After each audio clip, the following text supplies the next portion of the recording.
కాకపోతే అదంతా చదవటానికి టైం ఎక్కువ పడుతుంది కాబట్టి కొంత మనం ఏం చేద్దామంటే 45, 46 వచనాలు. ఆదికాండం 41వ అధ్యాయము 45, 46 వచనాలు. మరియు ఫరో యోసేపునకు జత్నత్పానేహు అని పేరు పెట్టి అతనికి ఓని యొక్క యాజకుడైన పొతిఫెర కుమార్తెయగు అసేనతు నుంచి పెళ్లి చేశాడు. యోసేపు బయలుదేరి ఐగుప్తు దేశమందంతట సంచరించాడు. యోసేపు ఐగుప్తు రాజైన ఫరో ఎదుట నిలిచినప్పుడు 30 సంవత్సరముల వాడై ఉండేది.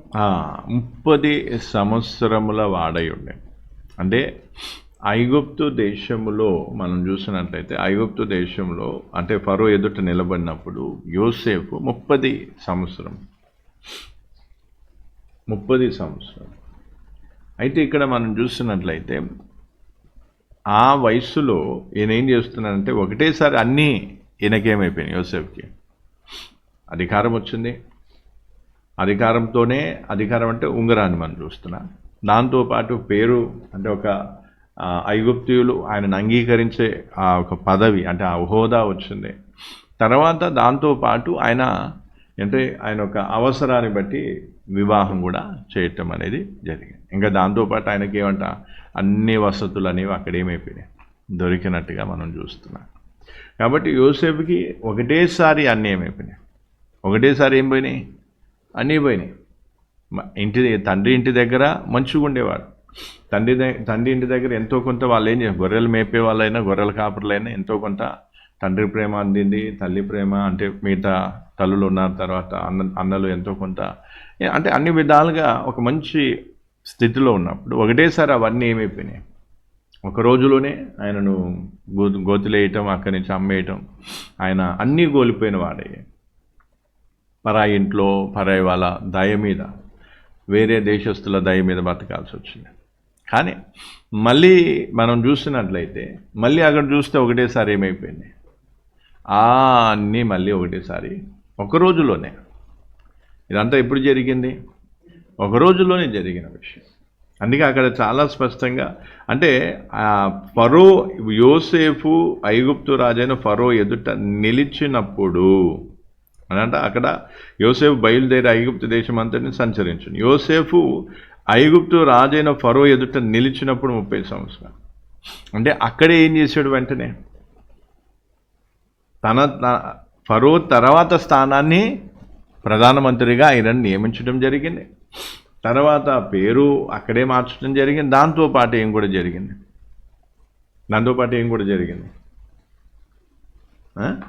జరిగింది, వివాహం కూడా చేయటం జరిగింది. అంటే అక్కడ మనకు ఆ క్లారిటీ అనేది ఎంత చక్కగా మనం అక్కడ చూడవచ్చు.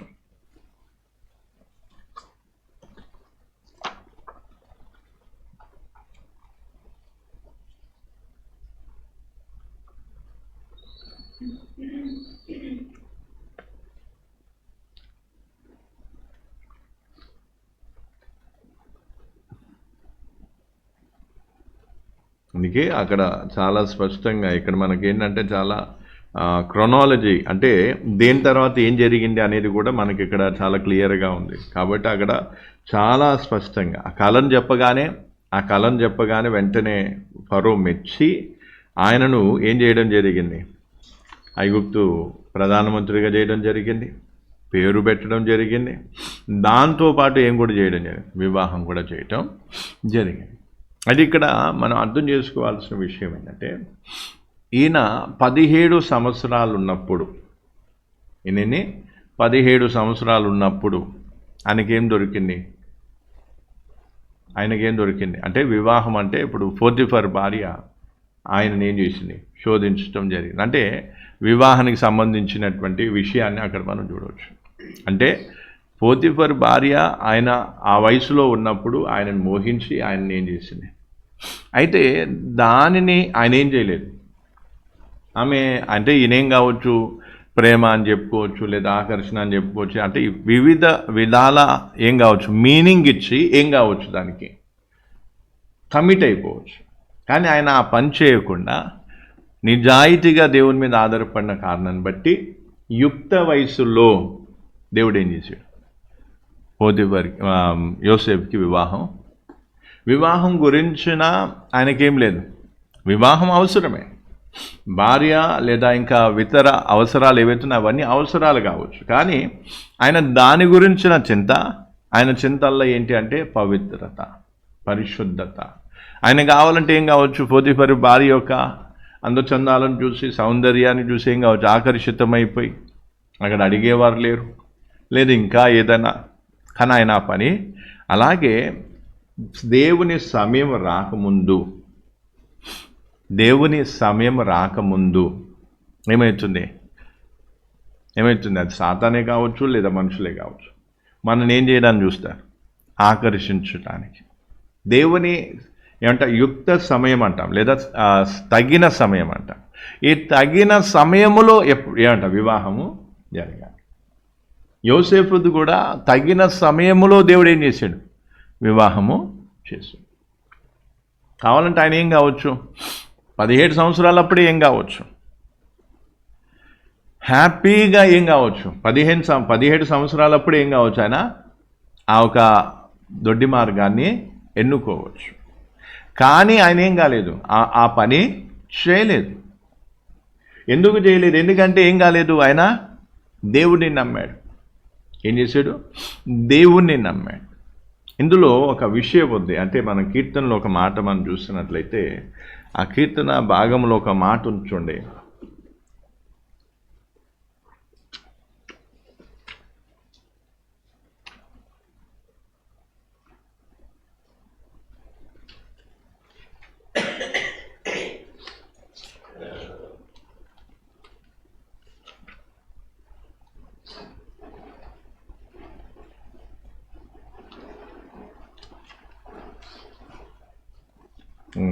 నూట 104వ కీర్తన మనం అక్కడ చూస్తే, 104వ కీర్తన 27, 104వ కీర్తన 27వ వచనాన్ని, అంటే దేవుని యొక్క స్వభావము మనం అర్థం చేసుకోవాలి.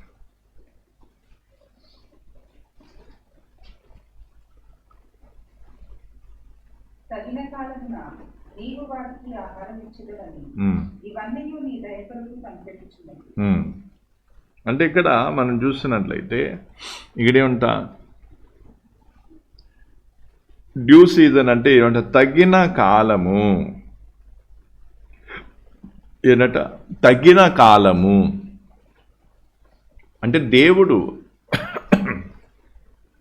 ఇచ్చేది ఎప్పుడు అంటే తగిన కాలములో ఆహారాన్ని ఇస్తాడు, తగిన కాలములో మన అవసరాన్ని తీరుస్తాడు. మనం తొందరపడితే కాదు. యోసేపు ఒకవేళ పోతీఫరు భార్య తొందర పెట్టినట్టుగా యోసేపు తొందరపడి ఉంటే ఏమయ్యేది? దేవుని నుంచి ఏం దొరికేది కాదు, దేవుని ప్రణాళికలు ఉండేవాడు కాదు. దేవుని నుంచి ఈ అధికారము, దేవుని యొక్క ప్రణాళిక చొప్పున ఈ అధికారం కానీ, ఆ పేరు కానీ, లేదా ఆ స్థాయి కానీ, ఇవేవి కూడా ఆ దేవుని ఆశీర్వాదం కానీ, లేదా తాను ఏ ఉద్దేశంతో ఐగుప్తు దేశానికి పంపింపబడ్డాడు ఆ ఉద్దేశం అక్కడ ఏమైపోయేది కాదు, నెరవేర్చబడేది కాదు. అవునా కదా? ఒకసారి డీప్గా మనం ఆలోచన చేస్తే, ఆయన పోతీఫరు భార్య తొందర పెట్టిన కారణాన్ని బట్టి ఆయన తొందర పడని కారణాన్ని బట్టి ఆయన చెరసాలకు పోవాల్సి వచ్చింది. చెరసాలకు పోయినప్పుడు అక్కడేం జరిగింది? పానదాయక అధిపతి, భక్ష్యకారకుడు అధిపతి, వీళ్ళిద్దరు కూడా ఏం చేశారు? రాజు కోప్పడి వాళ్ళిద్దరిని తీసుకెళ్ళి జైలు. అక్కడ వాళ్ళ కళలకు భావం ఎక్కడ చెప్పాడు? చెరసాలలో ఆ భావాన్ని చెప్పిన కారణాన్ని బట్టి తర్వాత ఈయన వెళ్ళిపోతాడు. ఒక ఆయన ఊరేయబడతాడు, ఒక ఆయన వెళ్ళిపోతాడు మళ్ళీ అదే స్థానానికి. ఆయన గుర్తు చేసుకుంటాడు. ఆయన గుర్తు చేసుకొని అప్పుడు రాజుకి ఏం చేస్తాడు? ఈ విషయం చెప్తాడు. అప్పుడు రాజు పిలిపించిన తర్వాత రాజు దగ్గర ఉన్న వాళ్ళు ఎవరూ చెప్పలేని ఆ ఒక కళకు భావాన్ని ఎవరు చెప్తారు? యోసేపు చెప్తారు. అంటే దేవుని యొక్క ప్రణాళిక చూడండి ఎంత చక్కగా.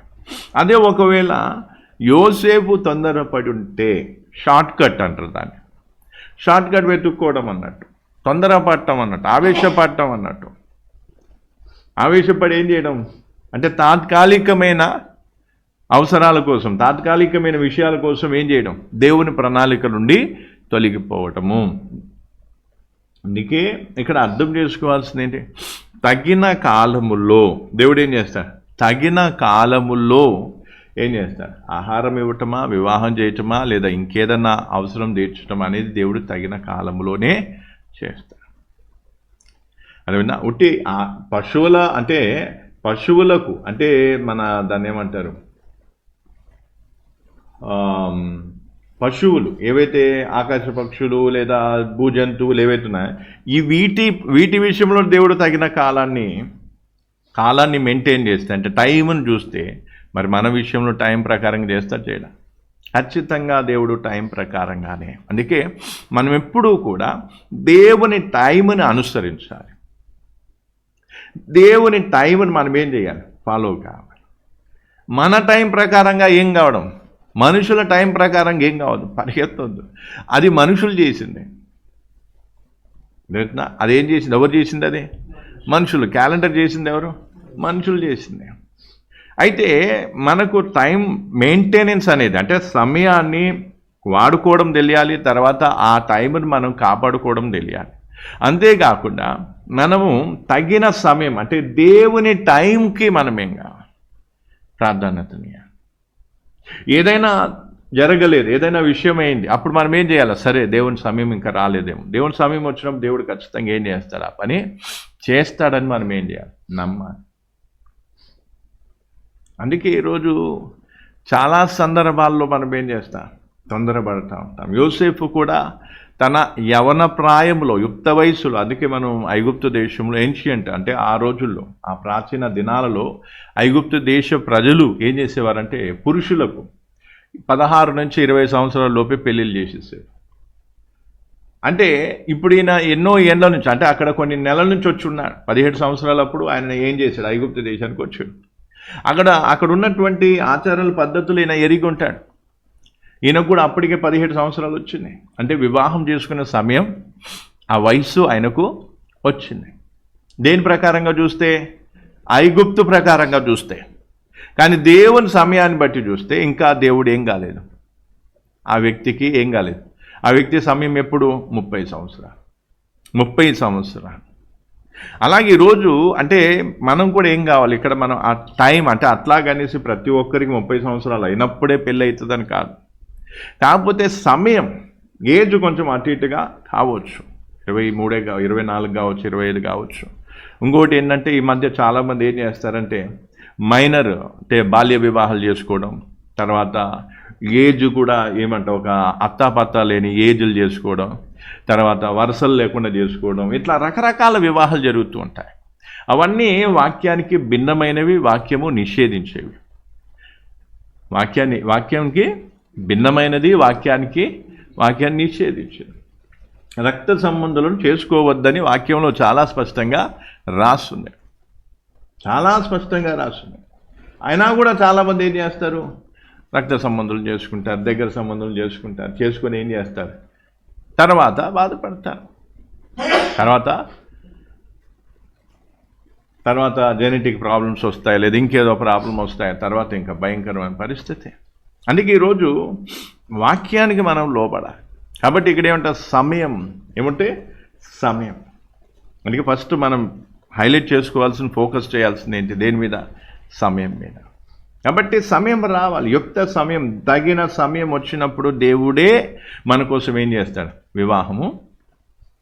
సమయం రావాలి, సమయం వచ్చేంత వరకు మనం ఏం కావాలి, అంటే సమయం వచ్చేంత వరకు మనం ఏం కావాలి, వెయిట్ చేయాలి. కానీ మనం యోసేఫ్ లాగా సహించకపోతే, అంటే మనం ఆ సమయం కోసం ఎదురు చూడకపోతే, లేదా ఆ సమయానికి మనం ప్రభు నా సమయం వేరు, నా తల్లిదండ్రుల సమయం వేరు, లేదా ఇంకెవరిదో సమయం కాదు, మనదేంటి. కొంతమందికి ఎట్లా ఉంటుందంటే ఆ వయసు వచ్చింది, 20 సంవత్సరాలు దాటంగానే పెళ్ళి పాట పాడుతూ ఉంటారు. పెళ్ళి పాట పాడి ఏం చేస్తారు, ఏదో విధంగా తొందరపెట్టి, వీళ్ళు తొందరపడటమే కాకుండా తొందరపెట్టి ఏం చేస్తారు, పెళ్లి చేసేస్తారు. పెళ్లి చేసిన తర్వాత అది దేవుని చిత్తమా కాదా చూడరు, ఇదాదా చూడరు, ఏదిగా చేసేస్తారు అంతే. చేసేసిన తర్వాత ఇంకా వీళ్ళు పడిన బాధలు చూసి అయ్యో లబోదిబోమని నెత్తినోరు కొట్టుకుంటారు. అదేదో దేవుని సమయం వచ్చేంత వరకు ఆగి ఉంటే ఇంత బాధ వచ్చేది కాదు కదా. వాక్యంలో స్పష్టంగా ఉంది, పెళ్ళి అయిన వాళ్ళకు శ్రమలు తప్పవు. పెళ్ళి అయిన వాళ్ళకు ఖచ్చితంగా శ్రమలు అనేవి ఉంటాయి, కష్టాలు అనేవి ఉంటాయి. ఎందుకంటే భార్యను పోషించాలంటే భర్త కష్టపడాలి, ఇంట్లో పనులు చేసుకోవాలని భార్య కష్టపడాలి, పిల్లల్ని పెంచాలంటే ఆ శ్రమలు వేరు. కానీ వీళ్ళు తగిన సమయంలో చేసుకొని కారణాన్ని బట్టి వచ్చే శ్రమలు ఎక్కువగా ఉంటాయి. మనస్పర్ధలు ఉంటాయి, లేదా నానా రకాల అనుమానాలు, అపోహలు, రకరకాల పరిస్థితులు. కారణం ఏంటి? తగిన సమయంలో చేసుకోలేదు. ఎవరు తొందరపెట్టారు? ఇంట్లో వాళ్ళు తొందరపెట్టి ఉండొచ్చు, లేదా వీళ్ళే తొందరపడి ఉండొచ్చు. పెళ్ళి అయ్యేంత వరకు ప్రాణానికి ప్రాణం అంటారు, పెళ్ళి అయిన తర్వాత ప్రాణాన్ని తీసేది ఎప్పుడు కూడా తెలియని పరిస్థితి. అందుకే చాలామంది ఈ రోజుల్లో ఏమైపోతున్నా, కలిసిమెలిసి జీవించేస్తారు. ఒకవేళ కోపతాపాలు అయితే కొట్టి చంపేస్తారు, ఫ్రిడ్జ్లో కోసి ముక్కలు ముక్కలు చేసి. అప్పటి వరకు ప్రేమగా ఇష్టంగా ఉన్న వాళ్ళు ఇప్పుడు ఏం చేస్తున్నారు, ముక్కలు చేసి మరీ ఫ్రిడ్జ్లో పెట్టుకునే పరిస్థితికి వచ్చింది. అంటే అంత నీచమైన లోకం ఇది. కాబట్టి లోకం మనం తొందర పెట్టినప్పుడు, లోకస్తులుగా ఉంటున్నటువంటి తల్లిదండ్రులు, బంధుమిత్రులు ఎవరైనా తొందర పెట్టినప్పుడు మనం తొందర పడకూడదు. దేవుని సమయం కోసమేగా తగిన సమయం రావాలి. ఏం చేయాలి? తగిన సమయము రావాలి. ఇప్పుడు ఇస్సాకు విషయంలో చూడండి, ఇస్సాకు విషయంలో కూడా దేవుడు ఏం చేశాడు? ఇస్సాకు తండ్రి దగ్గర ఉన్నప్పుడు ఆయన కావలసినటువంటి స్త్రీని తీసుకొని రావటానికి ఎలియాజర్ని ఏం చేశారు? తన బంధువుల దగ్గరికి పంపించారు. అక్కడ వాళ్ళు ఏం చేశారు? అర్థమవుతుందా? కాబట్టి ఇక్కడ ఆ సందర్భాన్ని అర్థం చేసుకోవాలి, అక్కడ ఉన్నటువంటి ఒక ఆచారాన్ని, ఇవన్నీ కూడా మనం అర్థం చేసుకొని ఒక క్లారిటీకి రావాలి. అందుకే ఈరోజు తగిన సమయం. కాబట్టి మనకు అనిపించింది, లేదా లోకానికి అనిపించింది, ఓకే పెళ్లి సమయం వచ్చేసింది, పెళ్లి ఏజ్ వచ్చేసింది అని మనం అనుకుంటే అది ఎవరు అనాలి? దేవుడు అనాలి. ఓకే, ఈ వ్యక్తికి నేనేం చేస్తాను? దేవుడు వివాహం గోరితే, లేదా దేవుడు వివాహం కోసం దేవుడు ఏం చేస్తే ఒక వ్యక్తిని నడిపిస్తే ఎన్నడూ ఏది ఏం కాదు, ఆటంకంగా ఉంటుంది. దేవుడు మార్గం సరళం చేస్తాడు. యోసేపుకి ఎవరున్నారు? ఒక అనాథలాగా ఉన్నారు, ఎవరూ లేరు. కానీ దేవుడు ఎంత గొప్ప వివాహం జరిగించాడంటే ఆ దేశానికే రాజు, ఆ దేశానికే రాజైన వ్యక్తి ఏం చేస్తున్నాడు? వివాహం చేపిస్తున్నాడు. అది కూడా ఎవరు? యాజకుని ఏంటంట, రాజకుమార్తె కాదు, యాజకుని కుమార్తె. చూడండి ఎంత విలువైన విషయం, ఎంత గంభీరమైన విషయం. అందుకే మనం కూడా కొన్ని సందర్భాల్లో ఏం చేస్తాం? తొందరపడుతూ ఉంటాం. తొందరపడినప్పుడు ఏమవుతుంది? అనార్థాలకే దారి తీస్తుంది. అందుకే బైబిల్లో మనం చూస్తే యాకోబు, ఏశావు ఇద్దరున్నారు. యాకోబు ఏం చేశాడు? తల్లిదండ్రుల ఇష్టం మేరకు లేదా దేవుని చిత్తం మేరకు వివాహం చేసుకున్నాడు. అందుకే దేవుడు యాకోబుని ఎన్నుకొని యాకోబుని ఆశీర్వదించి వాళ్ళ పిల్లల ద్వారా ఏం చేశాడు? తన ప్రణాళిక ఏంటో తెలియజేశాడు. కానీ ఏశావు అట్లా చేయలేదు. ఏశావు ఏం చేశాడు? తనకు నచ్చినట్టుగా ఎవరిని పడితే వాళ్ళని పెళ్లి చేసుకున్నాడు. దేవుని ప్రణాళిక నుండి ఏమైపోయాడు? తొలగిపోయాడు. కాబట్టి మనము చివరి వరకు దేవుని ప్రణాళికలో ఉండటమా ఉండకపోవటమా అనేది దేని మీద ఆధారపడి ఉంటుంది? వివాహం మీద ఆధారపడి ఉంటుంది, పెళ్ళి మీద ఆధారపడి ఉంటుంది. అర్థమవుతుందా? ఎందుకంటే మనం చాలా సందర్భాలు, నేను అందుకే చాలామందికి చెప్పాను, యవన ప్రాయంలో వివాహం అనేది చాలా గొప్ప ఇంపార్టెంట్ విషయం. ఒకవేళ బై ఛాన్స్లో రాంగ్ డిసిషన్ తీసుకుంటే ఖచ్చితంగా వస్తారు తొందర పెట్టేవాళ్ళు. ఎదుగో నువ్వు అంటే ఇష్టము, లేదా నేను ప్రేమిస్తున్నాను, లేదా నువ్వు ప్రేమించకపోతే చంపేస్తాను, చేస్తాను, బెదిరించే వాళ్ళు ఉంటారు, లేదా వెంటబడే వాళ్ళు ఉంటారు. ఇలాగే పోతిఫరు భార్యలాగా తొందర పెట్టే వాళ్ళు ఉంటారు పెళ్లి చేసుకోవడానికి. అదిగో వాళ్ళు తొందర పెట్టారు కదా అని మనం తొందరపడితే దేవుని ప్రణాళిక నుండి తొలగిపోతా, దేవుని ఉద్దేశం నుండి ఏమైపోతా? తొలగిపోతా. దేవుడు నీ గురించి ఏం ప్రణాళిక కలిగి ఉన్నాడో, దేవుని చిత్తం నీ పట్ల ఎంతో గొప్పది కావచ్చు. ఆ గొప్ప ప్రణాళికను నుండి నువ్వు తొలగిపోయే అవకాశము. అందుకే ఎప్పుడైనా సరే గుర్తుపెట్టుకుని సమయం రావాలి, దేవుని సమయం రావాలి. అందుకే దేవుడు కొన్నిసార్లు మన ఏం చేస్తాడు అలాగ ఫ్రీగా వదిలేసి చూస్తాడు. యోసేపుకి కూడా దేవుడు ఏం చేశాడు, కావాలంటే యోసేపుకి ఏం కావచ్చు, ముందే వివాహము చేసేయచ్చు. ఎవరు? పోతిఫరే చేసేయచ్చు కదా, ఇదిగో ఈయన కొంచెం అందంగా ఉన్నాడు, ఈ వయసు కూడా వచ్చింది కదా, 17 సంవత్సరాలు. ఏంటి బాబు వయసు ఎంత అంటే 17 సంవత్సరాలు. ఓకే, మా దగ్గర అయితే 16 నుంచి 20 లోపే కదా చేసేది, నీకు ఆల్రెడీ వయసు వచ్చేసింది కదా అని ఆయన చేసేయచ్చు కదా. దేవుడు ఆ పని జరగనీయలేదు. ఎవరి ద్వారా జరగాలో దేవుడు నిశ్చయించాడు. అందుకే సమయము రాకముందు తొందర పెట్టేవాళ్ళు ఉంటారు, తొందర పడేవాళ్ళు ఉంటారు. కాబట్టి యోసేపును తొందర పెట్టినట్టుగా నిన్ను ఎవరైనా తొందర పెడితే ఖబర్దా, జాగ్రత్త. వాళ్ళు వస్తారు, ఇదిగో ఏంటంట, ఇగో తొందర వెనకబడతారు. అందచందాలను చూడవచ్చు, వయసును చూడవచ్చు, లేకపోతే ఏమంట పుష్టితనం చూడవచ్చు, రంగును చూడవచ్చు, దేన్నైనా చూసి మోహించవచ్చు, ఆశించవచ్చు. కానీ తొందరపడి పోతే మాత్రం జిందగీ మొత్తం బర్బాదైపోతుంది, జీవితం అంతా నాశనం అయిపోతుంది. ఎందుకంటే దేవుని ప్రణాళిక నుంచి వెళ్ళిపోతారు. యోసేపు దేవుని ప్రణాళికలో ఉన్నాడు కాబట్టి దేవుని ప్రణాళికలో ఒక భాగం ఏంటిది, ఆయనకు వివాహం చేయటమే కాకుండా ఆయన ఐగుప్తునకు ప్రధానమంత్రి కావటం. అందుకే ఈరోజు మనం చూస్తే, ఎవరైనా చూస్తే, మన కళ్ళతో చూస్తే వాళ్ళు నమ్మకస్తుల్లా కనిపించవచ్చు, మనని అమితంగా ప్రేమించేవారుగా కనిపించవచ్చు, కానీ వాళ్ళు లోపటేమై ఉన్నారనేది మనకు. కాబట్టి ఎవరు మనకు రైట్ పర్సన్ అనేది ఎవరు నిశ్చయించారు? దేవుడు నిశ్చయించారు.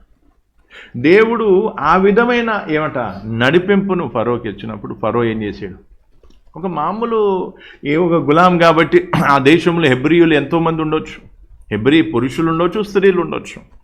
ఒకవేళ హెబ్రీ స్త్రీని ఎవరినో తెచ్చి ఏం చేయలేదు, ఆ దేశపు ఒక యాజకుని కుమార్తెను తీసుకొచ్చి ఏం చేశాడు? వివాహం చేశాడు. అయితే ఈయన ఎందుకు ఒప్పుకున్నాడు, లేదా ఆ సందర్భం ఏంటి, అది మనం నెక్స్ట్ లెవెల్లోకి వెళ్ళిపోదాం. కానీ ఫస్ట్ మనం అర్థం చేసుకోవాల్సింది ఏంటంటే తగిన సమయం. కాబట్టి కొంచెం 16-17 వచ్చాయి, లేదా కొంచెం 20 వచ్చాయి, లేదా కొంచెం ఏజ్ పెరుగుతుంది, ఇంకా తొందర పెట్టే వాళ్ళు ఉంటారు. కాబట్టి ఒకటి గుర్తుపెట్టుకోవాలి, నీ పట్ల దేవుని ప్రణాళిక ఉంది అని నీకు నమ్మకం ఉంటే, నువ్వు పెళ్లి చేసుకోవడానికి ఏం కాలేదు, ఈ లోకానికి రాలేదు, పెళ్ళే లక్ష్యం కాదు, అది గుర్తుపెట్టుకోవాలి. ఎందుకంటే సాతాను ఏం చేస్తాడు, పెళ్ళిని గురిగా పెడతాడు. ఓకే, నువ్వు మంచి పెళ్లి చేసుకున్నావు అనుకో, నువ్వు నీ లైఫ్ సెటిల్ అయిపోతుంది. పెళ్లి చేసుకుంటే సెటిల్ కాదు, తొందరపడి పెళ్లి చేసుకుంటే సెటిల్ కావాల్సిన లైఫ్ పాడైపోతుంది. చాలామంది ఏమంటారు, ఇది పెళ్లి చేసుకుంటే సెటిల్ అయిపోతా. కొంతమందికి ఏదైనా అలవాట్లు ఉన్నాయి, కొంతమందికి ఏదైనా తిరుగుళ్ళు ఉన్నాయి, లేదా ఇంకేమైనా ఉన్నాయి.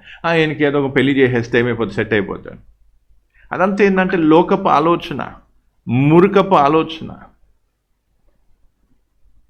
అందుకే ఈరోజు అర్థం చేసుకోవాల్సింది ఏంటి, ఏమర్థం చేసుకోవాలి? తొందరపడద్దు.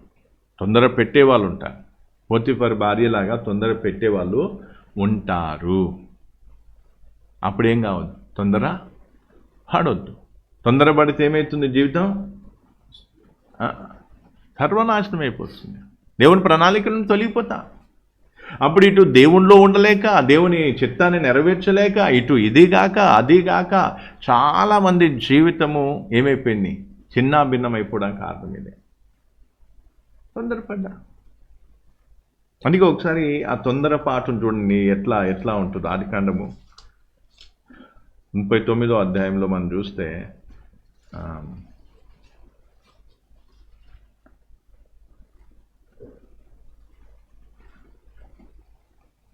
7వ వచనం నుండి కిందికి చేయండి. ఆదికాండం 39వ అధ్యాయం 7వ వచనం నుండి కిందికి. అటు తరువాత అతని యజమాని భార్య యోసేపు మీద కన్ను వేసి తనతో శయనించమని చెప్పాను. అయితే అతడు ఒప్పక, నా యజమానుడు తనకు కలిగినదంతయు నా చేతికి అప్పగించను కదా, నా వశమున తన ఇంటిలో ఏమి ఉన్నదో అతడెరుగడు, ఈ ఇంటిలో నాకంటే పైవాడు ఎవడునూ లేడు, నీవు అతని భార్యవైనందున నిన్ను తప్ప మరి దేనిని నాకు అప్పగింపక ఉండలేదు.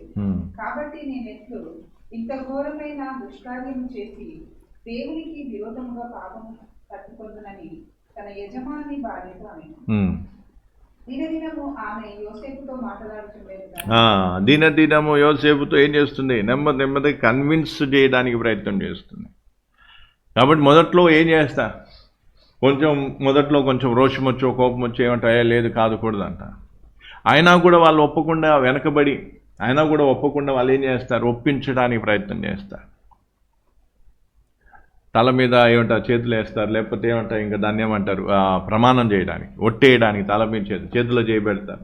నీకోసం ఇట్లా చేస్తాను, అట్లా చేస్తాను, ఇది చేస్తాను, అది చేస్తాను, ఇగో తల్లిదండ్రులకు చెప్పకు, లేదు ఇంట్లో ఎవరికి చెప్పకు, ఇట్లా ఏదో ఒకటి రహస్యంగా వాళ్ళు ఏం చేయాలి, ఒత్తిడికి గురి చేసినప్పుడు ఒత్తిడికి గురైపోయి, సరేలే మంచిగా చూసుకుంటా అంటున్నాడు కదా, మంచిగానే ఉన్నాడు, లేదా మంచిగానే ఉంది అనే ఉద్దేశంతో మనం ఏం చేస్తున్నాం, పరుగులు తీసినాం అనుకో, అప్పుడు ఏం జరుగుతుంది, దేవుని ప్రణాళిక నుండి అట్లనే జరిగింది. ఏశావు కూడా అలాగే చేశాడు. యాకోబు తల్లి పంపించినట్టుగా ఏం చేశాడు, ఎక్కడికి పోయాడు, పద్దనరానికి వెళ్ళాడు. ఇస్సాకు పంపించినట్టుగా ఎక్కడికి వెళ్ళాడు, తన బంధువుల ఇంటికి వెళ్ళాడు. అక్కడికి వెళ్ళిన తర్వాత ఎవరిని, రాహేల్ని ప్రేమించాడు. సరే ఆమెను పెళ్లి చేసుకుందాం అనుకుంటే మామ మోసం చేసి లేయాని అప్పగించాడు, అయిపోయింది. తర్వాత అక్కడ ఇద్దరిని పెళ్లి చేసుకున్నాడు. ఎందుకు, ఒక్కరినే చేసుకుందాం అనుకున్నాడు. కానీ మామ చేసిన కుయుక్తిని బట్టి మళ్ళీ ఏం చేయాల్సి వచ్చింది, అర్థమైందా? లేయాని పెళ్లి చేసుకుని తర్వాత మళ్ళీ 7 సంవత్సరాలు కష్టపడితే మళ్ళీ రాహేల్ని పెళ్లి చేసుకున్నాడు.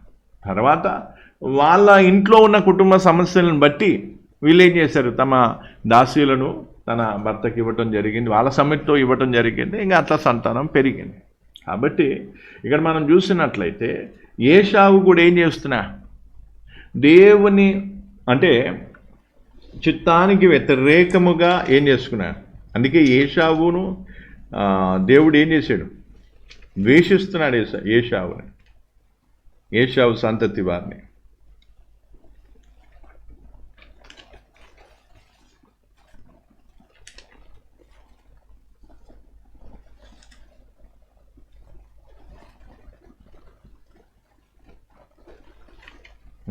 ఇక్కడ అందుకే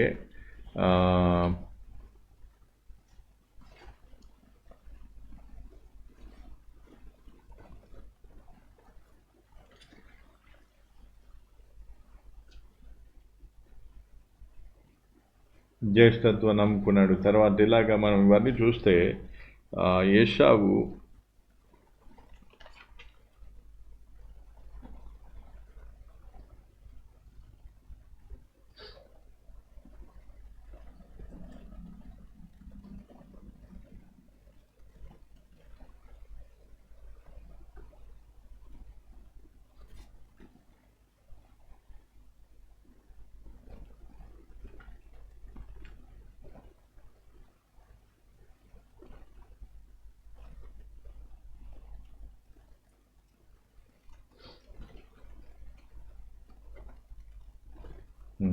ఇంకా చూడండి 28 ఆదికాండం 28లో యాకోబు విషయంలో మనం చూస్తున్నట్లయితే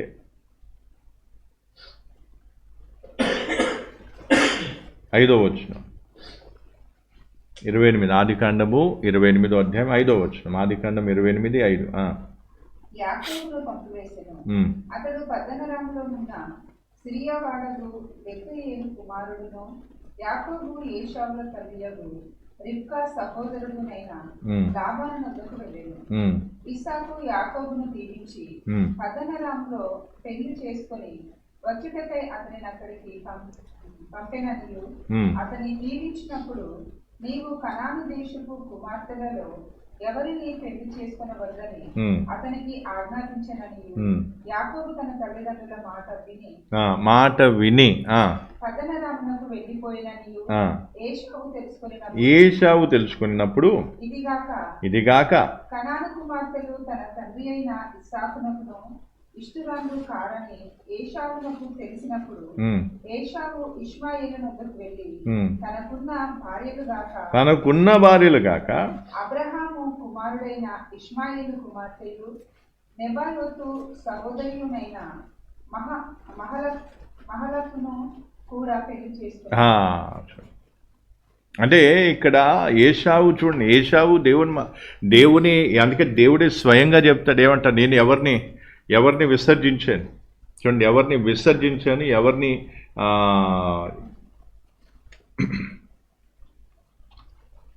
పత్రికలో భక్తులు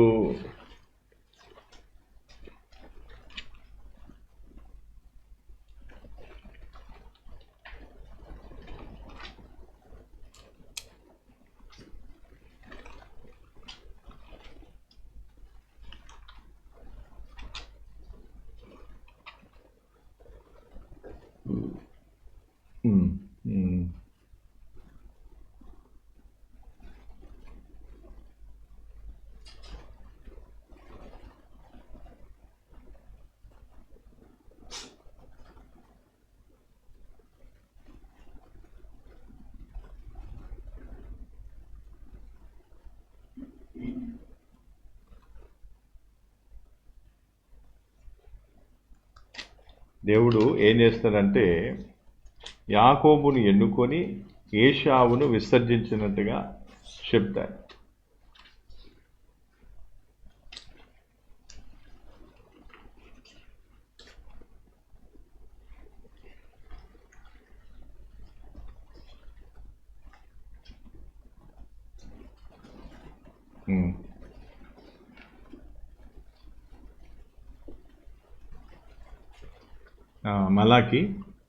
మలాకి చూడండి, ఎందుకు విసర్జింపబడ్డా, ఏశావు ఎందుకు విసర్జింపబడ్డాడు చూడండి, దానికి మూల కారణం మలాకి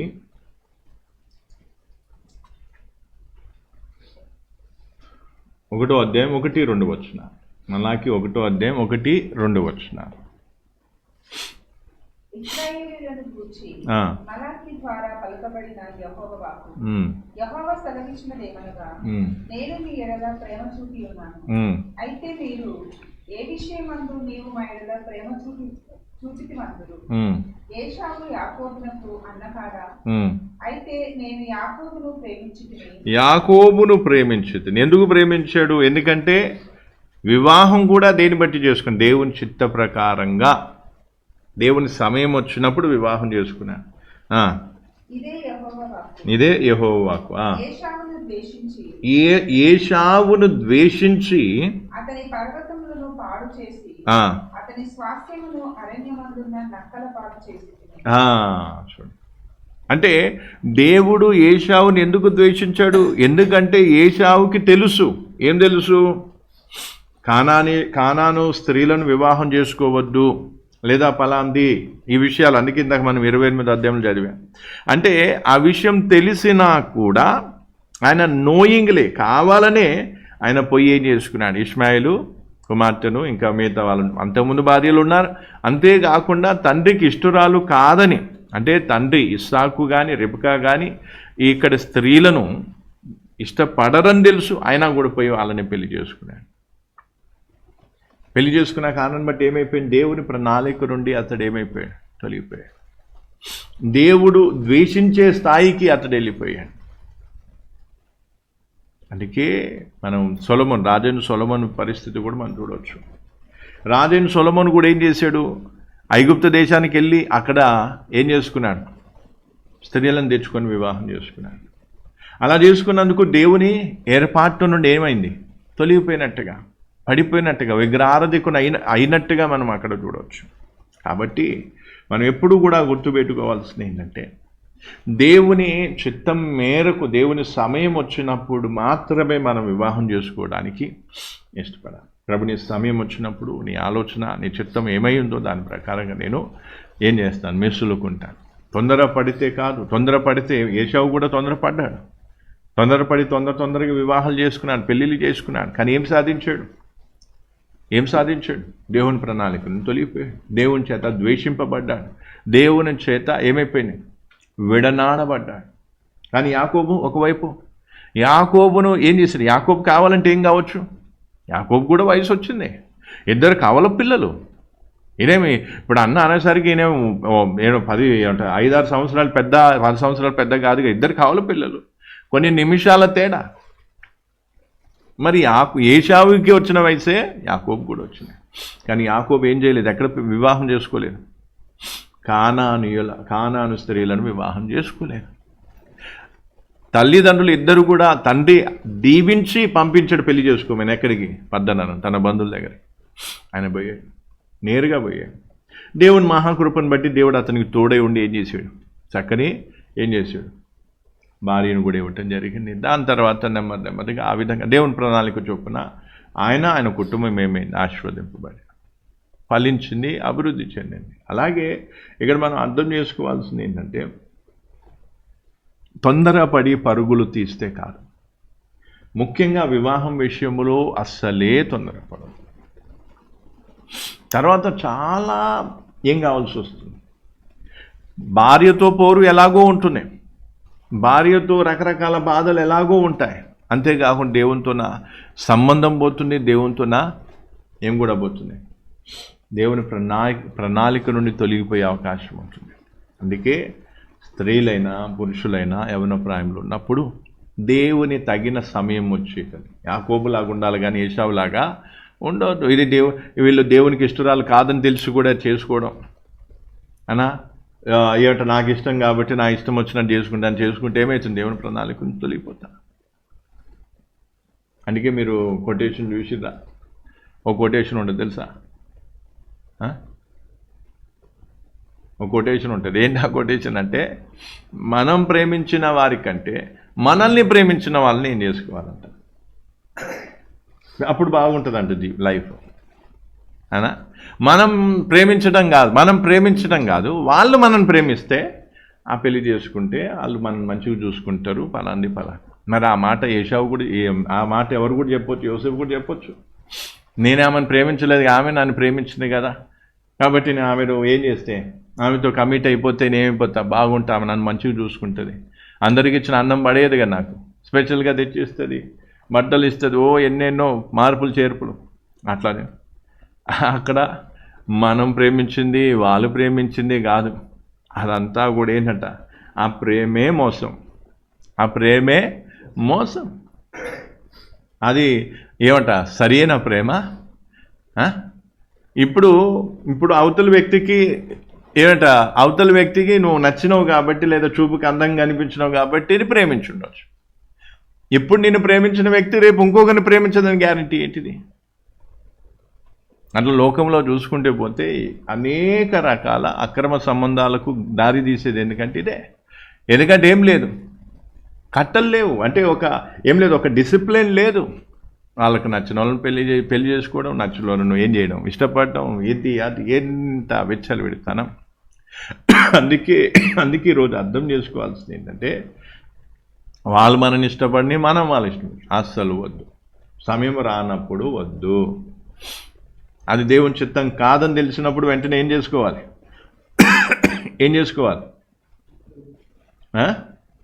వెంటనే దూరం. యోసేపు లాగా మూల్యం చెల్లించడానికైనా సిద్ధపడాలి.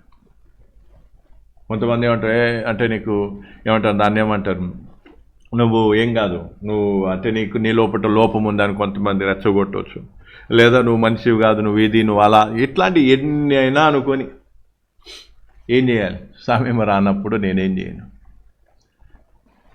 సమయం రానప్పుడు నేను వివాహము చేసుకోను కదా. అది మనం ఫస్ట్ ఒక యవనస్తుడు తెలుసుకోవాలి, అంటే పెట్టుకోవాల్సినటువంటి డిసిప్లైన్డ్గా పెట్టుకోవాల్సిన విషయం. సమయం వచ్చినప్పుడు ఖచ్చితంగా దేవుడు ఏం చేస్తాడు, ఖచ్చితంగా కొన్ని సందర్భాలలో తెలుసో తెలియకో ఆవేశపడవచ్చు, తొందరపడవచ్చు. కానీ వెంటనే ఆ పొరపాటును దిద్దుకొని, ఆ ఆలోచనలు మార్చుకొని దేవుని చిత్తానికి ఏం చేయాలి, సమర్పణ చేసుకోవాలి. కొన్ని సందర్భాల్లో తొందరపడతాను, ఎందుకంటే మనకు వాక్యం తెలియకో, లేదా ఆవేశంతోనో, లేదా అనాలోచితమైన ఆలోచనలతో తొందరపడతాం. అదిగో వాళ్ళైతే బాగుంటుంది, అదిగో వీళ్ళైతే బాగుంటుంది, ఇక్కడైతే బాగుంటుంది, అక్కడైతే బాగుంటుంది, ఇలా మనం కొన్ని ఆలోచనలు కలిగి ఉంటాం. అలాంటి టైంలో ఏం చేయాలి, ఇలాంటి వాక్యం విన్నప్పుడు, లేదా ఈ వాక్యం వినంగానే వెంటనే ఏం కాదు, ప్రభు ఆలోచన నాకొద్దు, నాకు ఎవరు బెస్టో, ఎవరు ఏంటి అనేది ఎవరికి, దేవునికి తెలుసు. కాబట్టి దేవుడే ఏం చేస్తాడు. ఇప్పుడు చూడండి, ఇక్కడ రెండు విషయాలు. ఒకటి మంచిగా ఇష్టపడి పెళ్లి చేసుకున్నటువంటి ప్రేమ పెళ్ళి అంటాం కదా, ఆ ప్రేమ పెళ్ళి ఎప్పుడు కూడా ఏమవుతుంది, రోజు రోజుకి సన్నగిలుతుంది, రోజు రోజుకి ఏమవుతుంది, సన్నగిలుతుంది. సన్నగిలటం అంటే ఏమవుతుంది, ఆ బంధం ఎప్పుడు ఉంటుందో ఎప్పుడు పోతుందో కూడా ఎవరిని ఎవరు చంపుకుంటారో తెలియదు, ఎవరిని ఎవరు వదిలిపెడతారో తెలియదు, విడాకులు దాకపోతుందా, అది ఎటుపోతుందా, ఏం పోతుందో తెలియదు. ఆ ప్రేమ ఎప్పటి వరకే ఉంటుంది, కొత్తలోనే ఉంటుంది. 6 నెలలు, సంవత్సరం, 2 సంవత్సరం, 3 సంవత్సరాలు, లేకపోతే 5 సంవత్సరాలు, ఎంతో కొంతవరకే ఉండే. తర్వాత నెమ్మదిగా ఏమైపోతుంది, ఆ ప్రేమ పలచబడిపోతుంది. అప్పుడు ఇంకా ఒకరినొకరు తిట్టుకోవడమో, లేదా శాపనార్థాలు పెట్టుకోవడమో, లేదా ఇంకేదో ఇదే ఉంటుంది జీవితం. అదే ఒకవేళ దేవుని చిత్తం మేరకు పెళ్లి చేసుకుంటే, అర్థమవుతుందా, దేవుని చిత్తం మేరకు పెళ్లి చేసుకుంటే అప్పుడు ఏమవుతుంది, ముందు అంత ప్రేమకు ఉండకపోవచ్చు, కానీ వాళ్ళు దేవుణ్ణిలో ఎదుగుతున్నా కొద్దీ, లేదా దేవుణ్ణిలో బలపడుతున్నా కొద్దీ, లేదా సమయం అట్లా ఇది కలిసి జీవించినా కొద్దీ నెమ్మదిగా వారిలో ఉన్న ప్రేమ ఏమవుతుంది, ఇంకా లోతైన ప్రేమ. వయసు ఏమైపోతుంది, మీరుతూ ఉంటుంది. ముసలిదానానికి వచ్చినా కూడా వారిలో ప్రేమ ఎట్లుంటుంది, గట్టిపడుతుంది. అది దానికి దీనికి ఉన్న తేడా. ఇష్టపడి పెళ్లి చేసుకుంటే ఎంతకాలం, కొంతవరకే, మురుపు ఉన్నంత వరకే. తర్వాత నువ్వేంటి నేనేంటి గింతే ఉంటుంది. అదే దేవుని చిత్తం మేరకు పెళ్లి చేసుకుంటే ఎట్లా ఉంటుంది అనందా, ఎట్లా ఉంటుంది, ఆ ప్రేమ రోజు రోజుకి ఏమైతే బలపడుతుంటుంది. అందుకే ఎప్పుడు కూడా గుర్తుపెట్టుకోవాల్సిన ఏంటిది, ఏం చేయాలి, సమయం రావాలి. ఏం చేయాలి, సమయం రావాలి. సమయం కోసము మనం ఏం చేయాలి, ఎదురు చూడాలి. దేనికోసము, సమయం. వివాహం విషయంలో కూడా దేవుని సమయం కోసం ఏం చేయాలి, ఎదురు చూడాలి. ఒకవేళ దేవుని సమయం కోసం ఎదురు చూడకపోతే ఏశావులాగా తయారవుతాడు. దేవుడు మనం ద్వేషిస్తాడు. దేవుడు మనం ఏం చేస్తాడు, ద్వేషిస్తాడు. అక్కడ చాలా స్పష్టంగా ఉంది మలాఖీలో ఉందా లేదా, చాలా స్పష్టంగా ఏమని చెప్తున్నా, మళ్ళీ ఒకసారి చదవండి. 2-3 వచనాలు. మలాఖీ 1-2-3 వచనాలు. నేను మీ ఎడల ప్రేమ చూపుతున్నాను, అయితే మీరు ఏ విషయంలో మీరు మా ఎడల ప్రేమ చూపించుకోలేదు. ఏశావు యాకోబులకు అన్నకాడా, అయితే నేను యాకోబును ప్రేమిస్తున్నాను. ఇదే యెహోవా వాక్కు. ఏశావును ద్వేషించి అతని పర్వతములను పాడు చేసి అతని స్వాస్థ్యమును అరణ్యమంతా దత్తల పాలు చేసి. అంటే ఇక్కడ యాకోబును దేవుడు ప్రేమించేంతగా ఏం చేశాడు, ఆయన ఎవరి ప్రాయంలో కానీ తల్లిదండ్రుల మాట ఏమిటో వాక్య ప్రకారంగా దేవుని చిత్త ప్రకారంగా చెప్పిన తల్లిదండ్రుల మాట విన్నా, పెళ్లి చేసుకోవడానికి పద్దనరంకి వెళ్ళాడు. పద్దనరంకి వెళ్ళిన తర్వాత అక్కడ ఏం చేశాడు, అర్థమవుతుందా? అంటే ఇక్కడ దేవుడు ఆ వ్యక్తిని ప్రేమించే విధంగా ఆ వ్యక్తి మెసులుకున్నాడు. యోసేపును కూడా దేవుడు ప్రేమించాడు కదా. యోసేపును కూడా దేవుడు ఎందుకు ప్రేమించాడు, ఎందుకంటే దేవుని చిత్త ప్రకారంగా ఏం చేసుకున్నాడు, ఆయనకు తెలిసింది. ఓకే, దేవుని చిత్త ప్రకారంగా మనం ఏం కావాలి, తొందరపడద్దు, అది సరైన క్రమం కాదు అనే విషయాన్ని ఆయన ఏం చేసుకున్నాడు, యోసేపుకి తెలిసింది. అందుకే మనం ఇంకా డీప్గా పోతే ఇంకా చాలా విషయాలు ఉన్నాయి. కాబట్టి ఇప్పుడు మనం అర్థం చేసుకోవాల్సిన విషయం ఏంటి, ఏమర్థం చేసుకోవాలి, వివాహానికి కూడా ఏముంటుంది, పెళ్ళికి కూడా టైం ఉంటుంది. ఆ టైము ఎవరి టైం, అది దేవుని టైం. ఇస్సాకుకు సమయం వచ్చినప్పుడు దేవుడు ఏం చేశాడు, యాకోబుకి సమయం వచ్చినప్పుడు ఏం చేశాడు.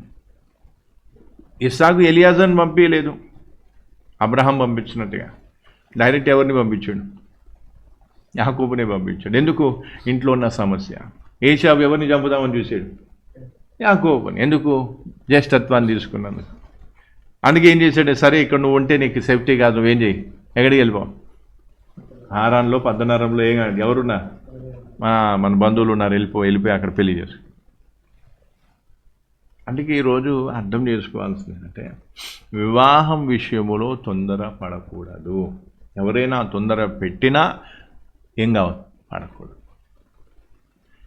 ఇప్పుడు చూడు హాని చేసిందా లేదా. ఇప్పుడు కొంతమంది ఏం చేస్తారు, ఇదిగో నేను ఏమంటారు, నేను చెప్పిన మాట వింటే నేను నాకు హాని చేయరు, వాళ్ళు ఏంటంటే యాసిడ్ పోసేస్తే ఇది చేసేస్తా, చంపేస్తా, పొడి చేస్తే ఇది చేస్తారు. ఇప్పుడు ఎంతోమంది అట్లా వాళ్ళు అన్నదానికి ఒప్పుకోనందుకు నడి రోడ్డు మీద కాల్చి లేదా యాసిడ్ పోల్చి ఇట్లాంటి దాడులు చేసినవి ఎంతోమంది ఉన్నారు.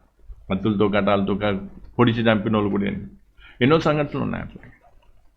అట్లాంటి చావాల్సి వచ్చినా పర్వాలేదు, కానీ నేను మాత్రమే ఏం కాదు, తొందరపడి దేవుని సమయం వచ్చినప్పుడు. ఒకరు తొందర పెడుతున్నట్టు అర్థం చేసుకోవాలి, అదేం కాదు, దేవుని చిత్తం కాదు. పెళ్లి విషయంలో ఒకరు ఒత్తిడి చేస్తున్నారంటే, పదే ఒత్తిడికి గురి చేస్తున్నారంటే దానికి అర్థం ఏంటిది? అది సమయం కాదు, అది దేవుని చిత్తము కాదు. దేవుని చిత్తములో ఉంటే మనని ఎవరు ఒత్తిడి చేయొద్దు, వాళ్ళే దేవుడే ఏం చేస్తాడు, సమయం వచ్చినప్పుడు టక్కుమని ఏ రోజు నీకు పెళ్ళి అవుతుందో దేవుడు నిర్ణయిస్తాడు. యోసేపు అనుకున్నాడా? 30 సంవత్సరాలు అయిపోయింది, 17 సంవత్సరాలు అప్పుడు చెరసాలలో వేస్తే దాదాపు 13-14 సంవత్సరాలు ఏమయ్యాడు, చెరసాలలో ఉన్నాడు. ఆయన అనుకున్న అయిపోయింది, నాకు వయసు అయిపోయింది, ఇంకా నాకు పెళ్ళి ఏంటి, పెటాకులు ఏంటి, నా జీవితం ఏంటి, ఎన్నెన్నో అనుకున్నట్టున్నా. కానీ ఏం జరిగింది? అకస్మాత్తుగా ఒకరోజు చెరసాల నుంచి రావటం జరిగింది, తిరిగి పెళ్ళి కూడా. అందుకే మనం కూడా ఏం కావాలి, చాలా ఈ విషయంలో జాగ్రత్త ఉండాలి. తొందరపడొద్దు. తొందరపడితే మాత్రం ఏమైపోతా, తొందరపడితే మాత్రం ఏమైపోతా, మొత్తం ఇంక అయిపోయింది, జీవితం బర్బాద్. దేవుడు కూడా ఏం చేయలేడు. ఇంకా ఏశావు చేతులారు ఏం చేసుకున్నాడు, దేవుడు తెలియదా ఏశావుకి? తండ్రి ఆరాధించే దేవుని గురించి తెలియదా? తెలిసి కూడా ఆయన ఏం చేశాడు, తొందరపడ్డాడు. ఆయనకు తెలిసి కూడా పోయి షరతుకు పోయి ఏం చేసుకున్నాడు, ఆయనకున్న భార్యలు కాక ఇంకా వేరే భార్యలను పెళ్లి చేసుకొని వచ్చాడు. అదేనా? కాబట్టి వివాహం అనేది చాలా ప్రాముఖ్యమైన విషయం. 1-2 నెలలు లేదా సంవత్సరం అటు ఇటు అయినా పర్వాలేదు, కానీ ఏం కావాలి, దేవుని తగిన సమయంలో నాకు వివాహం జరగాలి. అలాంటి పట్టుదల ఉంటే అప్పుడు మనం ఏం చేస్తాం అన్నా? అలాంటి పట్టుదల ఉంటే అప్పుడు మనం ఏం చేస్తాం చెప్పాలి? అప్పుడు మనం ఏం చేయాలి? ముందుకు. అలాంటి పట్టుదల ఉంటే అప్పుడు దేవుడు సమయం వచ్చినప్పుడు మనల్ని ముందుకు నడిపిస్తాడు, వివాహం అనేది జరిగిస్తాడు. అందుకే సమయం రాకముందు పరుగులు. అందుకే ఆదికాండం 3వ అధ్యాయంలో కూడా చూస్తే, 2వ అధ్యాయంలో కూడా చూస్తే, ఆదాం ఒంటరిగా ఉండటం ఏం కాదు, మంచిది కాదనే విషయం దేవుడు చూసి తగిన సమయంలో అవ్వని చేశాడు. కావాలంటే దేవుడు ముందే చేయొచ్చు, లేదా ఇంకేదైనా కావచ్చు, కానీ అక్కడ వేరే ఏమి ఛాన్స్ లేదు. సమయం వచ్చింది, ఫస్ట్ ఆదాముని చేశాడు, కొంతకాలం చూశాడు, తర్వాత వెంటనే తగిన సమయంలో అవ్వని చేశాడు, ఇద్దరిని ఏం చేశాడు, జతపరచటం అనేది జరిగింది. మన దేవుడు సమయాన్ని మెయింటైన్ చేస్తాడు. అది మనల్ని పోషించే విషయం కావచ్చు, అది మనని ఏం చేసే విషయం, పోషించే విషయం కావచ్చు, ఇంకేమి వివాహం విషయం కావచ్చు, అదేదైనా సరే దాన్ని ఏం చూస్తాడు, టైం చూస్తాడు. ఏం చూస్తాడు? టైం.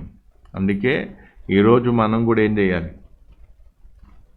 యవ్వన ప్రాయంలో ఉన్న వాళ్ళు ఈరోజు ఏం చేయాలి, తొందర పడొద్దు. నువ్వు ఒకరిని తొందర పెట్టే స్థితిలో ఉండొద్దు, ఒకరు నిన్ను తొందర పెట్టే స్థితిలో ఉండొద్దు.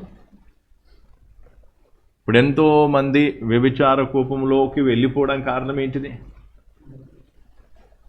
ఎంతోమంది వాళ్ళ జీవితం బర్బాదైపోయింది, సమాజంలో తలెత్తుకోలేని పరిస్థితి, చచ్చేంత వరకు అందరే బతకాల, రోగాలు, భయంకరమైన హింసలు, చిత్ర హింసలు, బాధలు. ఎందుకు? ఎవరో తొందర పెడితే నమ్మి గుడ్డిగా ఏమైపోయినాయి, వెళ్ళిపోయిన కారణాన్ని బట్టి వాళ్ళు ఏం చేశారు, నెమ్మదిగా నిదానంగా తీసుకొని వీళ్ళ అమాయకత్వాన్ని తీసుకెళ్ళి ఏం చేశారు, అమ్మేసుకున్నారు. 50,000కో, 1,00,000కో, 2 లక్షలకో బేస్, అంటే వాళ్ళ అవతారాలను బట్టి ఏముంటుంది, రేట్ ఉంటుంది. తీసుకెళ్ళి వాళ్ళు కోపంలో దించేస్తారు. ఇంకా తప్పదు. అప్పుడు అబ్బో దబ్బో దిబ్బో దేవుడు నమ్ముకుంటే దేవుడు నాకు ఏం చేసాడు ఇది అంటానికి లేదు నీకు హక్కు. దేవుడు ముందే చెప్తున్నాడు, తొందరపడకు తొందరపడకు తొందరపడకు తొందరపడకు తొందరపడకు అని చెప్పినప్పుడు నువ్వు తొందరపడి లేనిపోని అనార్థాలు తెచ్చేసుకొని, లేనిపోని ఇవన్నీ తెచ్చేసుకొని అప్పుడు లేకపోతే ఇవ్వమంటే ప్రయోజనం లేదు. నా చిన్నప్పుడు నేను చాలా చిన్నగా నాకు ఇంకా గుర్తుంది. అప్పుడు పిల్లల్ని ఎత్తుకుపోయేదాన్ని. పిల్లల్ని ఎత్తుకుపోయేటప్పుడు చాక్లెట్ ఇచ్చేదాన్ని. చాక్లెట్ ఇచ్చి వాళ్ళు ఏం చేశారు, చాక్లెట్ తినగానే అందులో మత్తు కలిపితే ఏం చేస్తుంది, వాళ్ళని ఎత్తుకొని పోయింది. ఇంకా మా అమ్మ ఏం చేసిందంటే ఒకటే మాట, నీకు ఎవ్వరు ఏది ఇచ్చినా తీసుకోవద్దని, ఎందుకంటే పిల్లల్ని ఎత్తుకుపోతున్నా, నీకు చాక్లెట్ ఇచ్చి తీసుకెళ్ళిపోతాను నేను అని చెప్పేసరికి నేను భయపడి ఏం చేసింది, ఇంకా ఎవ్వరు ఏది ఇచ్చినా సరే, కొన్ని ఇంటికి వస్తారు, ఎవరైనా ఇంటికి వచ్చి ఏం చేస్తారు, ఏదైనా తెచ్చి ఇచ్చినప్పుడు మా అమ్మని చూసింది నేను. మా అమ్మని ఎందుకంటే అస్సలు తీసుకునేది కాదు చిన్నగా ఉన్నప్పుడు. ఎందుకంటే వాళ్ళు చెప్పిన మాట అది నాకు పనికొచ్చి ఉండొచ్చు ఏమో, ఒకవేళ ఆ మాట వినకుండా ఎవరిచ్చినా కూడా తీసుకొని తినేసి ఉంటే ఏమవుతున్నావు అంటే, అట్లాంటి పరిస్థితి కూడా అంటే ఆ చిన్న మాట మనం సేవ్ చేసింది అన్నా. అట్లాగే ఎవరైనా తొందర పెట్టినప్పుడు ఏం కావద్దు, నమ్మొద్దు, బహు జాగ్రత్తగా ఉండాలి. ఎందుకంటే పరిస్థితులు బాగా లేవు అన్నప్పుడు ఏం చేయాలి, ముఖ్యంగా సిస్టర్స్ అయినా అమ్మాయిలు అబ్బాయిలైనా సరే ఏం కావాలి, జాగ్రత్తగా ఉండాలి. అందుకే చాలామంది ఏం చేస్తారు తమ జల్సాల కోసం వ్యక్తులను వాడుకున్న తర్వాత ఏం చేస్తారు, వదిలేస్తారు. లోకం ముందే అట్లా. తర్వాత ఏమంట లవ్ ఫెయిల్యూర్ అని చెప్పేసి నువ్వు ఏ దాసువైనా సరే ప్రయోజనం లేదు. దేవదాసు అయ్యేం లాభం, తాగి సందనాలాడి లాభం ఏంటి, తర్వాత ప్రయోజనం. అందుకే ఎవరు ఏది ఇచ్చినా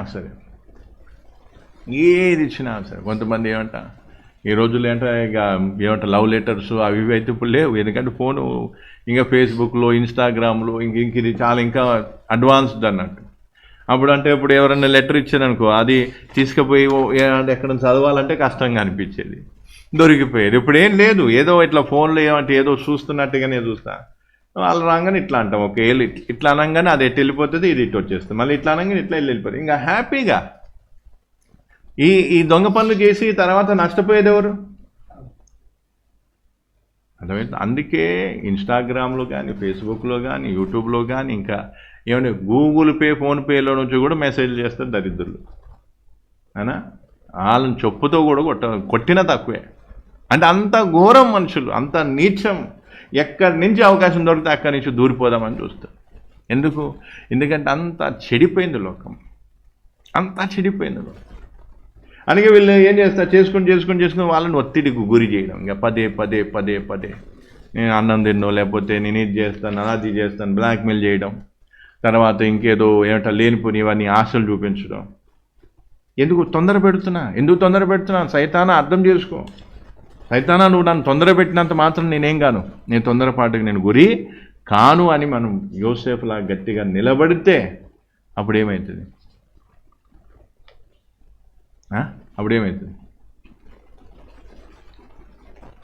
చెప్పు. అప్పుడు దేవుని ప్రణాళికలు ఉండే అవకాశం ఉంది. ఇప్పుడు ఉదాహరణకి తల్లిదండ్రులు ఏం చేస్తారు, వెంటనే ఒక సంబంధం తీసుకొచ్చి, ఇదిగో మా అమ్మాయికి పెళ్లి చేసేస్తాం, నీకు పెళ్లి చేసేస్తా, అబ్బాయికి పెళ్లి చేసేస్తాను అని తొందరపడినాను.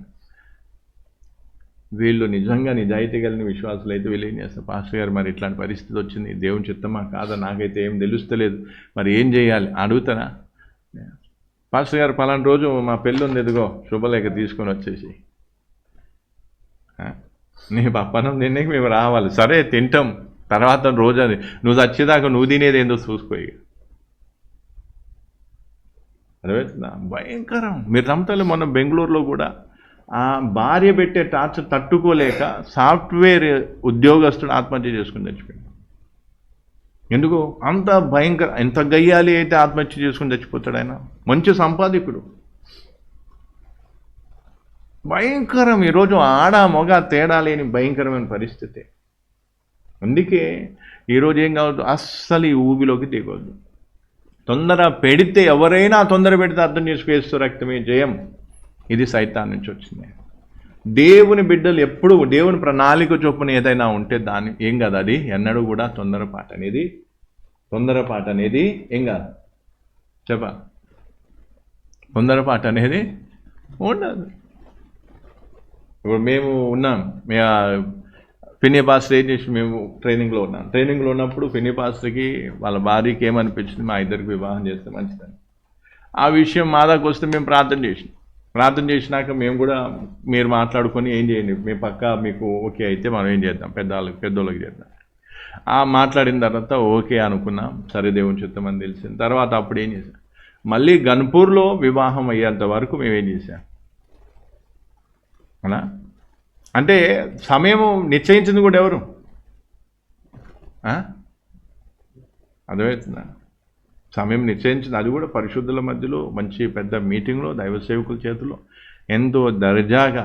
మీరు నమ్ముతలేదు అసలు ఆ టైంలో నన్ను అందరూ గుర్తుపట్టేది కూడా ఎప్పుడు అంటే, గన్పూర్లో మీ పెళ్ళి అయింది కదా అని అంటే ఫస్ట్ ఆ పెళ్ళిని చూసే చాలామంది నన్ను గుర్తుపెట్టారు, లేకపోతే నాకు గుర్తింపు ఉండేది కాదు. అంటే అట్లాగా ఆ టైంలో అలాంటి సందర్భం వచ్చినప్పుడు ఏం చేశాం, సైలెంట్గా దేవుని చిత్తంకి అప్పగించాం. అందుకే కొన్నిసార్లు మనుషులం కాబట్టి తొందరపడతా. ఆ తొందరపాటుని ఈరోజు వదిలేయ. నువ్వు తొందరపడుతున్నావేమో, లేదా నిన్నెవరైనా పెడుతున్నారేమో, జాగ్రత్త. దేవుని ప్రణాళిక నుండి తొలగిపోయే అవకాశం ఉంటుంది. దేవుని ప్రణాళిక నుండి తొలగిపోతే ఇంకా జీవితం నరకం కంటే తక్కువ ఉండదు, ఇంకా భయంకరం. సరే అట్లాగని అందరు కష్టాలే పడతారని అట్లా కూడా కాదు. కొంతమంది సుఖపడవచ్చు, ఆస్తి గలవాళ్ళని పెళ్లి చేసుకొని హ్యాపీగా సుఖపడవచ్చు. ఎన్నాళ్ళు బయటికి ఆస్తి కనిపించచ్చు, కారు కనిపించచ్చు, రంగురంగు బట్టలు కనిపించచ్చు, కానీ లోపల మాత్రం ఏముండదు, నెమ్మది, దేవుని శాంతి లేదా దేవుని గురించిన ఇవేవి ఉండవు. అందుకే దయచేసి ఈరోజు అర్థం చేసుకోవాల్సింది ఏంటి అంటే, తొందరపడదు, అస్సలు తొందరపడదు. తొందరపడితే తర్వాత వచ్చే పరిణామాలకు ఎవరు బాధ్యులు? ఎవరికి వాళ్ళే బాధ్యులు అవుతారు. అందుకే ఎన్నడూ కూడా ఎవరైనా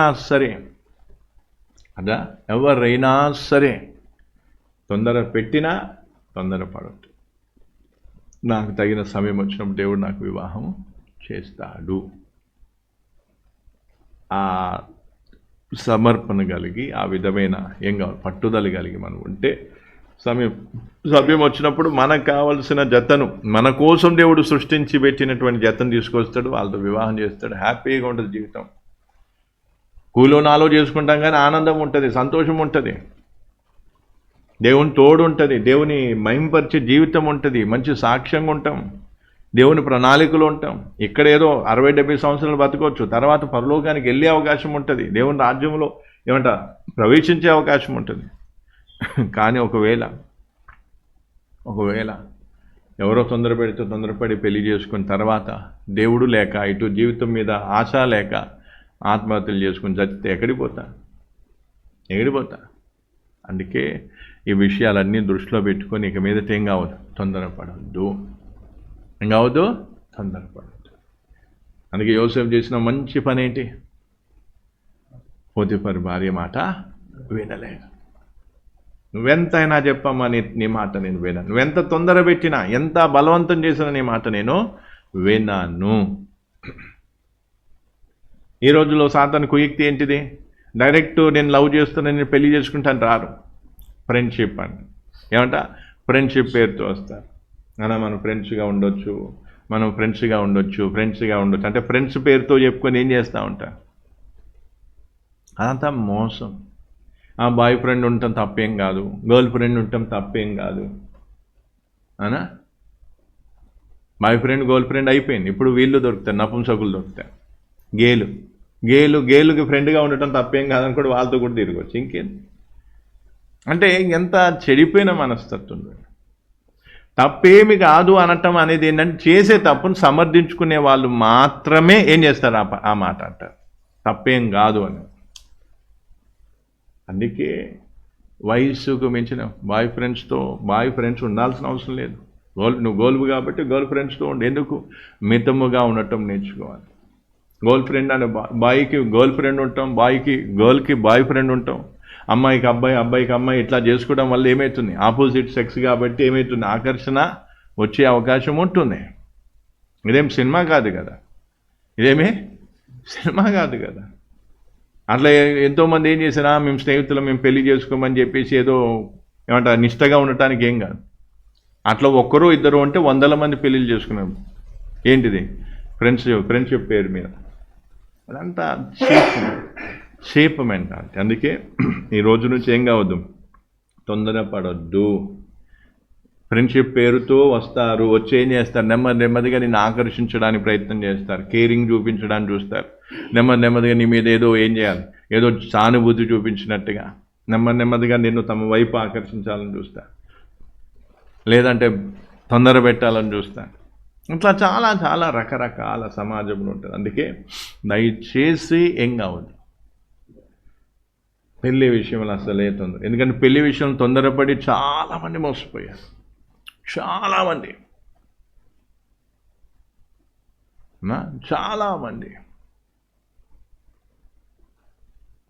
అందుకే ఈ రోజు నుంచి ఏం చేయాలి? ప్రార్థన చేసుకొని జాగ్రత్తగా ఉండాలి. సమయం ఎక్కువైపోయింది కాబట్టి ఈ రోజు నుంచి మనం ఏం చేద్దాం? తగిన సమయం వచ్చినప్పుడు ఏం చేస్తాడు దేవుడు? ఏం చేస్తాడు? తగిన సమయం వచ్చినప్పుడు తగిన వ్యక్తిని తీసుకొని వచ్చి తగిన రీతిగా వివాహం అనేది జరుగుతుంది, జరగనిస్తాడు. మా పెళ్ళి ఎట్లా అయిపోయింది? కనీసం లడ్డులు ఇంట్లో మామూలుగా అన్నం, మామూలు రైసే అది మీటింగ్లో. లడ్డు కూడా వేరే వాళ్ళు ఎవరో పాపం ఒక ఆమె ఏమంట లడ్డు స్పాన్సర్ చేసింది, స్పాన్సర్ చేసింది. అంటే అర్థమైంది అంత అంటే డీసెంట్, అంటే చాలా దాన్ని ఏమంటారు మామూలుగా భోజనాలు, మామూలుగా ఏదో అట్లా ఆ స్థాయిని బట్టి అప్పుడున్న పరిస్థితిని బట్టి. అంటే నేను అనేది ఎందుకంటే ఎంత సాధారణంగా అయినా సరే, ఎంత లో స్టాండర్డ్లో జరిగినా సరే ఏం కావాలి? దేవుని చిత్త ప్రకారంగా దేవుని తగిన సమయములు వివాహం అయిందా లేదా అనేది ఏం చేస్తాను. ఒకసారి ఉన్నాడు, ఇప్పుడు నేను ఇంత బాధ ఎదుర్కోవడానికి కారణం కూడా గదే. ఒక వ్యక్తి, ఒక కుటుంబం బాగా అభిమానించేది నన్ను. ఆయన ఏం చేశాడు? దొంగచాటున వాళ్ళ బంధువుతో, సరే నాకు పలానా వాళ్ళంటే ఇష్టము, వాళ్ళతో మాట్లాడి మేము పెళ్లి చేసుకున్నా అంటే మేము కాదనకపోతాం. ఆయన ఏం చేశాడు? దొంగచాటున ఎఫ్ఐఆర్స్ పెట్టుకొని తిరగడం, గాలి ఇవి కథలు పడ్డా.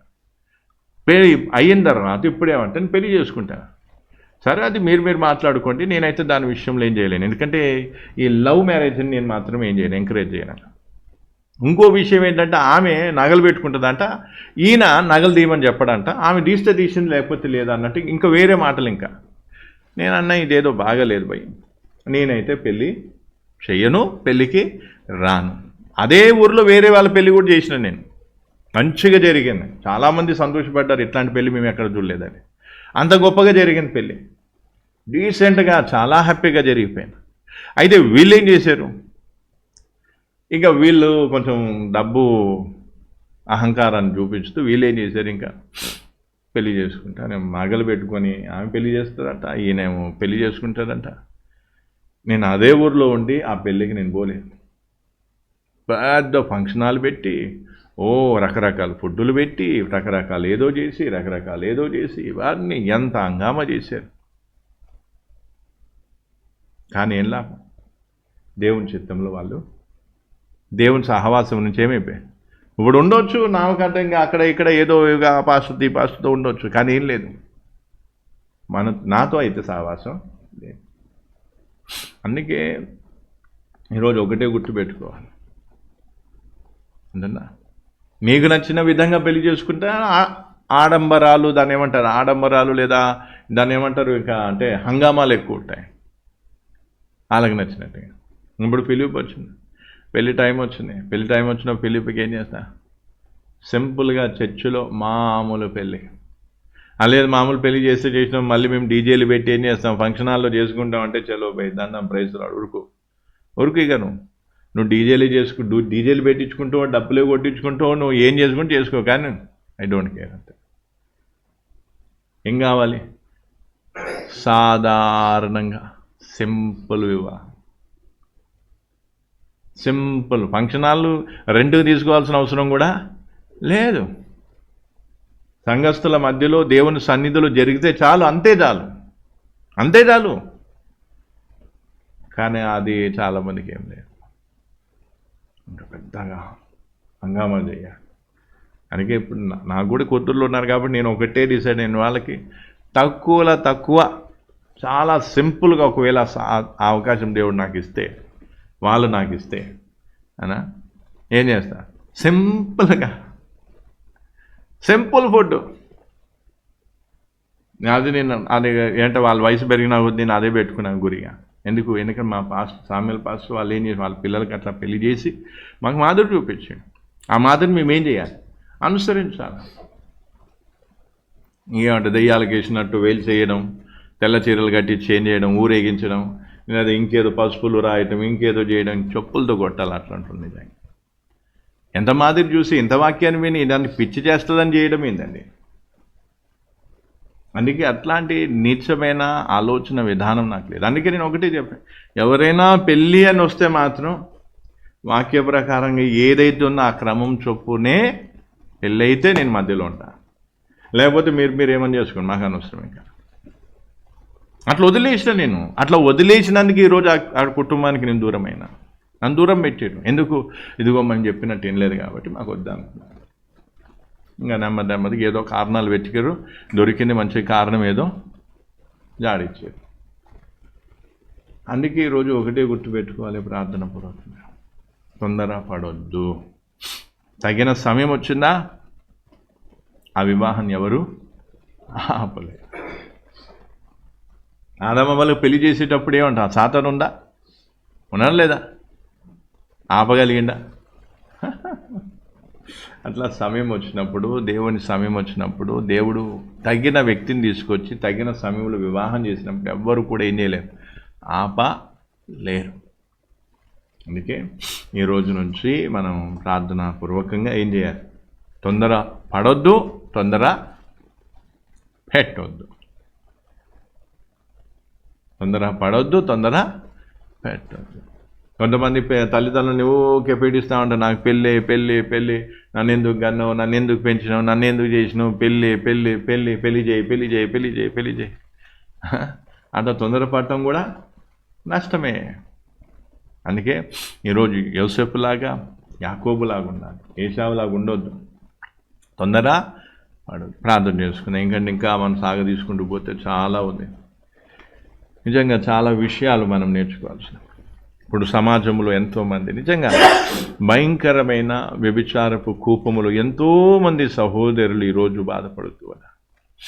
ఎందుకమ్మా నీకు ఈ పరిస్థితి ఏర్పడిందంటే, ఇదిగో నేను గుడ్డిగా ఒక వ్యక్తిని నమ్మాను, నన్ను కని పెంచిన తల్లిదండ్రులను కాదని, నేను నమ్ముకున్న దేవుని కాదని వారిని నమ్మాను, మతాన్ని కూడా మార్చుకోవడానికి రెడీ అయ్యాను, వాళ్ళు ఎక్కడికంటే అక్కడికి వెళ్ళిపోవడానికి రెడీ అయ్యాను, నన్ను నమ్మించారు, కొన్నాళ్ళు బాగానే ఉన్నాను, తీరా కళ్ళు మూసి కళ్ళు తెరిచేసరికి ఇదిగో నేను ఇంట్లో ఉన్నాను. ఇప్పుడు ఏం జరుగుతుంది, దేహాన్ని అమ్ముకొని భయంకరమైన వ్యభిచారపు ఊబిలో. ఇదేం కట్టుకథ కాదు, ఇలాంటి కథలు ఎన్నో నువ్వు వినవచ్చు. ఇలా మనం పురుషుని విషయంలో కానీ స్త్రీల విషయంలో చూడవచ్చు. కాబట్టి దయచేసి దేవుని సేవకునిగా మీకు చెప్తున్నాను, నా కూతుళ్ళకైనా మీరైనా, మీరు ఆత్మీయ పిల్లలు, వాళ్ళు శారీరకమైన పిల్లలు, ఆత్మీయ పిల్లలు కూడా అనబడతారు. కాబట్టి మీ అందరికీ నేను బ్రతిమలాడుతూ చెప్తున్నాను, తొందరపడకండి, తొందర పెట్టకండి. దేవుని మీద ఆధారపడితే తగిన సమయంలో ఆదాముకు అవ్వను తీసుకొచ్చినట్టుగా, ఇస్సాకు రెబ్కాను తీసుకొచ్చినట్టుగా, యోసేపు దగ్గరికి ఆ సనేతును ఏ విధంగా ఆ వ్యక్తిని తీసుకొచ్చినట్టుగా దేవుడు తీసుకొస్తాడు. తగిన కాలములో ఆ కాలం కోసం ఎదురు చూడు. నీ వయసును చూడకు, నీకొచ్చే ఇబ్బందులను చూడకు. యోసేపు ఇబ్బంది పడి ఉండకపోవచ్చా, ఇబ్బంది పడి ఉంటాడు. అయినా కూడా యోసేపు ఆ ఇబ్బందిని సహించాడే తప్ప తొందరపడలేదు. దొడ్డి దారిని, షార్ట్ కట్స్ను వెతుక్కోలేదు. నేను ఎన్నుకున్న మార్గం కరెక్టే, ఇదే దేవుని చిత్తమని డప్పులు కొట్టుకొని పోలేదు. ఇంకా చాలామంది తొందరపడి అందుకే ఈరోజు చాలామంది తొందరపడుతున్నారు. ప్రార్థనకు వచ్చి కూడా, వాక్యం వింటూ కూడా తొందరపడుతున్నారు. ఇంకా ఆ పని చేయకూడదు. అలాంటి మోహపు చూపు, అలాంటి మోహపు ఆలోచనలు, దురాలోచనలు, ఒకరిని ఆశించే ఆలోచనలు ఉండకూడదు. నిత్యం పవిత్రంగా ఉంటూ ప్రభు నీవు సృష్టించిన ఈ దేహం నీ మహిమ అంట. నీ చిత్తము చొప్పున ఎవరిని నాతో జతపరిస్తే వారితోనే నేను ఉంటాను, వారికి నేను అంకితం అవుతాను, వారికి నన్ను నేను అప్పగించుకుంటాను. ఆ విధంగా సమర్పణ చేసుకొని పోవాలి. అంతేగాని తొందరపడొద్దు. బయట ఉన్నదంతా మాయా, మోసం, భయంకరమైన మాటలు, కొన్ని మాటలు మరీ పచ్చిగా లేదా గలీజ్గా ఉంటాయి వినటానికి కూడా. ఎందుకంటే లోకం అట్లా ఉంది. తొందరపడిన వాళ్ళెవ్వరూ కూడా వారి జీవితంలో సుఖపడినట్టుగా లేదు. అందుకే దేవుడు నీకు చెప్తూ నా నిదానంగా, మౌనంగా, సైలెంట్గా దేవుని సమయం కోసం నిన్ను అప్పగించుకో. చాలు. సమయం వస్తుంది, ఖచ్చితంగా ఆ సమయంలో నీకు వివాహం జరుగుతుంది. దేవుడే తీసుకొస్తాడు నీకు తగిన వ్యక్తిని, దేవుడే తగిన సమయంలో. కానీ ఒకటి మాత్రం ఈ సందర్భంలో నేను మీతో చెప్తూ ఉన్నాను. నేను మాత్రం మీకు ఒకవేళ వివాహం చేసుకోవాలనుకుంటే దేవుని సన్నిధిలో వాక్య ప్రకారంగా వివాహం చేయటానికి నేను ఇష్టపడతాను.